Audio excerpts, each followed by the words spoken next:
မင်္ဂလာပါခင်ဗျာမန်ချက်စတာယူနိုက်တက်ရဲ့နွေရာသီပြောင်းရွှေ့ဈေးကွက်ကတော့တော်တော်လေးစိတ်လှုပ်ရှားဖို့ကောင်းလာမယ့်ပုံပါပဲအသင်းရဲ့လူချင်းကိုအကြီးကျယ်ပြောင်းလဲလုပ်ဖို့ပြင်ဆင်နေပြီး Nottingham Forest, Dortmund နဲ့ Newcastle တို့ကထိပ်တန်းကစားသမားတွေကိုမျက်စိကျနေတာပါလက်ရှိထွက်ပေါ်နေတဲ့သတင်းတွေအရ United ရဲ့ပြစ်မှတ်၄ယောက်အကြောင်းကိုပြန်ပြီးဖော်ပြပေးလိုက်ပါတယ်ခင်ဗျာManchester United ဟာ Forest ရဲ့အဓိကအကျိုးယူတွေကိုပေါင်တန်း230ဝန်းကျင်ထိကုန်ကျခံပြီးတင်ကြုံခေါ်ယူဖို့စီစဉ်နေပါတယ်။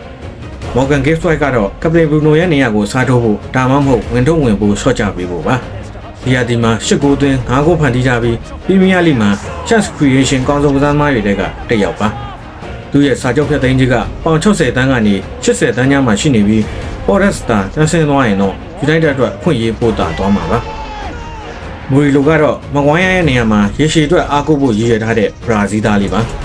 ရှားပါတဲ့ဘယ်ချေသုံး CV ဖြစ်တယ်လို့ဘောလုံးပေးဖို့မှုမှာလည်းအရန်တည်ငြိမ်ပါတယ်ချက်စီနဲ့ Real Madrid တို့ကပါစောင့်ကြည့်နေတာကြောင့်ပေါင်တန်း90တက်မနေပေးရဖို့ရှိနေပါတယ်ကျွန်တော်အမြင်ပြောရရင်မူရီလိုကခန့်စစ်တော့ပို့ပြီးအရေးပါတဲ့ပြစ်မှတ်ဖြစ်ပါလိမ့်မယ်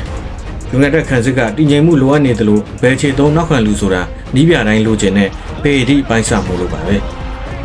Casemiro ရဲ့နေရာကိုအစားထိုးဖို့အတွက်ဒေါ့မွန်က Felix Nomja ကိုပြစ်မှတ်ထားနေပါတယ်။သူက Man City Academy ထွက်ဖြစ်လို့ home ground စီးမင်းနဲ့ကိုက်နေတာကအကြီးမားဆုံးဆွဲဆောင်မှုပါ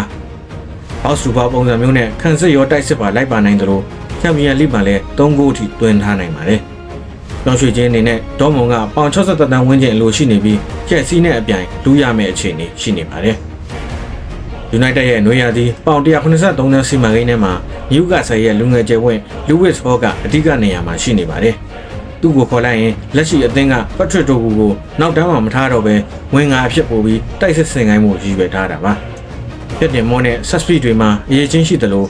ပြီးခဲ့တဲ့အပတ်ကတည်းက Man City ကိုဂိုးသွင်းယူတာပါသေးတယ်။ Newcastle နဲ့29ထိစာချုပ်ရှိနေလို့ပေါင်29တန်းတက်တော့အများကြီးပို့ပေးရနိုင်ပါတယ်။ချုံပြောရရင်တော့ United ကအသင်းရဲ့အားနည်းချက်တွေကိုလူငယ်သေးသေးတင်နဲ့ပြုပြင်ဖို့တော်တော်လေးအားစိုက်နေတာတွေ့ရပါတယ်။ဒီကစားသမား၄ယောက်ထဲကဘသူကိုအသင်းရဲ့ဂျာစီနဲ့အမြင်ကြီးဆုံးလဲဗျ။ကုန်းမှန်မှာပြောခဲ့ပေးပါဦး။ issue နားဆင်ပေးကြတဲ့အတွက်ကျေးဇူးတင်ပါတယ်ခင်ဗျာ။နောက်ဗီဒီယိုမှာပြန်တွေ့ကြတာပေါ့။တတား